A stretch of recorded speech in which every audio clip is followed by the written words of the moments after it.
پہلے سورہ بقرہ کی مختلف آیتوں کا خلاصہ پیش کیا گیا۔ ابھی اپنے سامنے جو آیت کریمہ ہے، اس آیت کریمہ کے نزول کا بیک گراؤنڈ اور مسلسل کئی آیتیں ہیں، اسی سے متعلق ہے۔ معاملہ یہ ہوا تھا کہ بنی اسرائیل میں ایک شخص تھا جس کا نام عامل تھا، بہت پیسے والا تھا۔ چنانچہ اس کے چچا کا لڑکا جو غریب تھا اور وہ اس لالچ میں رہا کرتا تھا کہ عامل کو ختم کر کے مار کر کے جو اس کی پراپرٹی ہڑپ کر لے۔ چنانچہ اس نے ایک دن ایسا ہی کیا، رات کے سناٹے میں گیا اور جانے کے بعد اس کو مارا اور مار کر کے جو شہر کا مین دروازہ ہوتا ہے وہاں لا کر کے لاش کو پھینک دیا، اور پھینکنے کے بعد بھاگ گیا۔ جب سویرا ہوا تو خود دعویٰ کرنے لگا اور کہنے لگا کہ کس نے میرے بھائی کو مارا، اور اس کی نیت یہ تھی کہ قتل کرنے کی وجہ سے اس کی پراپرٹی سب میرے ہاتھ میں آ جائے گی، اور دعویٰ کرنے میں مقصد یہ تھا کہ خود دعویٰ کروں گا تو کسی کو میرے اوپر شک نہ ہوگا۔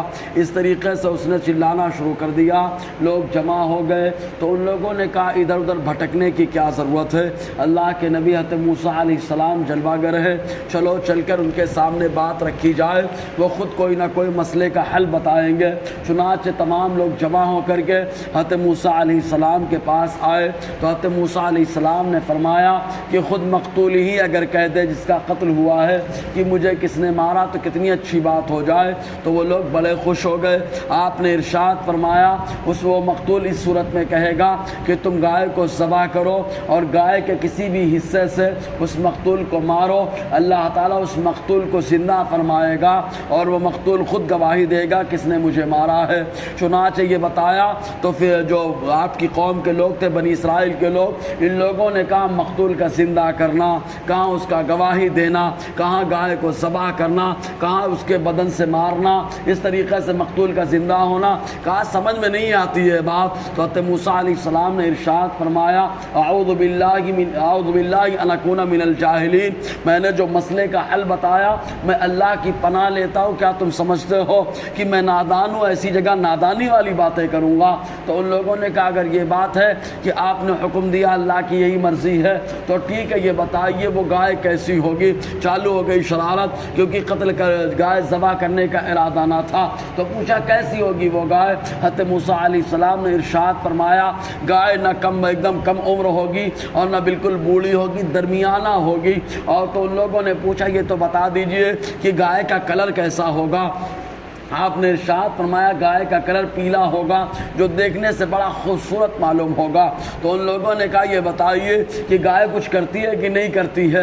حضرت موسیٰ علیہ السلام نے فرمایا کچھ کام نہیں کرے گی، بالکل صاف شفاف اور بالکل جو ہے سکون میں ہوگی۔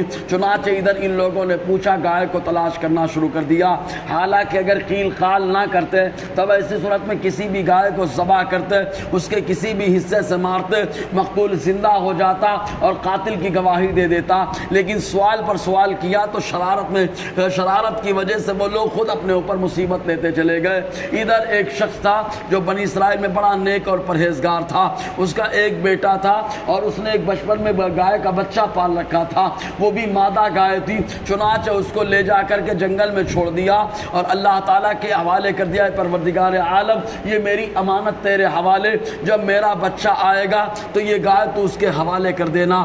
چنانچہ اس کے بعد وہ شخص گھر گیا، انتقال کر گیا، اس کا بچہ بڑا ہوتا رہا، گائے جنگل میں بڑی ہوتی رہی۔ چنانچہ اس کے بعد جب گائے کی ضرورت پڑ گئی تو اس نیک صالح آدمی کی عورت نے اپنے بچے سے کہا بیٹا تمہارے والد نے فلاں جنگل میں گائے کو اس انداز میں چھوڑا ہے، جاؤ تم اللہ کے نام سے اس گائے کو بلانا، وہ گائے آ جائے گی تمہارے پاس۔ چنانچہ وہ بچہ گیا جنگل میں اور جانے کے بعد گائے کو دیکھا، بڑی خوبصورت پیلی گائے بڑی خوبصورت نظر آئی۔ اس نے اللہ کا واسطہ دے کر گائے کو بلایا، گائے قریب آ گئی، اس کو پکڑ کر کے اپنے گھر لایا۔ اس کی والدہ نے کہا بیٹا بازار میں لے کر جاؤ اور جا کر اس کی 3 دینار قیمت لگا کر فروخت کر کے چلے آؤ، لیکن سودا ہونے کے بعد پھر مجھ سے ضرور پوچھ لینا، اس کے بعد ہی جو ہے گائے کو بیچنا۔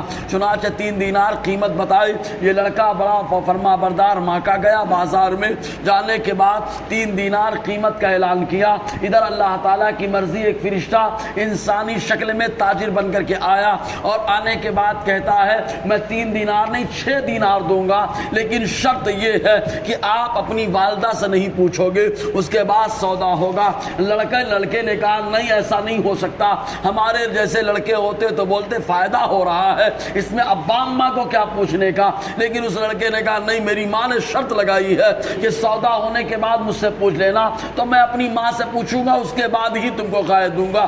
چنانچہ آیا اور اپنی والدہ کو سارا معاملہ بتایا، ماں نے کہا ٹھیک ہے 6 دینار اس کی قیمت لگا لو، لیکن سودا ہونے کے بعد پھر مجھ سے پوچھ لینا۔ چنانچہ دوسرے دن پھر لے کر کے گیا، پھر وہی فرشتہ تاجر کی شکل میں آیا، آج 12 دینار قیمت لگائی اور ارشاد فرمایا کہ اپنی ماں سے نہیں پوچھ سکتے ہو۔ اس بچے نے کہا کچھ بھی ہو جائے میں ماں کی اجازت کے بغیر نہیں بیچ سکتا۔ اپنے گھر آیا گائے لے کر، ماں سے پوچھا، ماں نے کہا بیٹا لگتا ہے کہ یہ کوئی فرشتہ ہے جو تمہاری آزمائش کے لیے آ رہا ہے، اب جانا تو یہ مت پوچھنا کہ اس کی قیمت کیا، بلکہ یہ پوچھنا کہ یہ بتاؤ بیچنا ہے کہ نہیں بیچنا ہے۔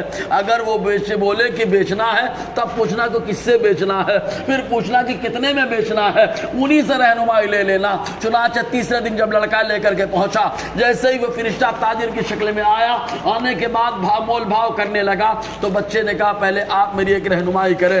کہا کیسی رہنمائی؟ کہا رہنمائی یہ کرے کہ بیچنا ہے کہ نہیں بیچنا ہے اس گائے کو۔ تو فرشتے کہا بیچنا تو ہے۔ کہا کس سے بیچنا ہے؟ کہا بنی اسرائیل سے بیچنا ہے۔ پھر کہا قیمت کیا لینا ہے؟ تو فرشتے نے کہا اس کی جو کھال ہوگی کھال بھر کر کے سونا لے لینا۔ چنانچہ ماں کی اجازت نے دیکھو 6 دینار میں نہیں رکا، ماں کی اجازت پر ڈیپینڈ رہا، تو اللہ تعالیٰ نے کھال بھر کر کے سونا عطا فرمایا۔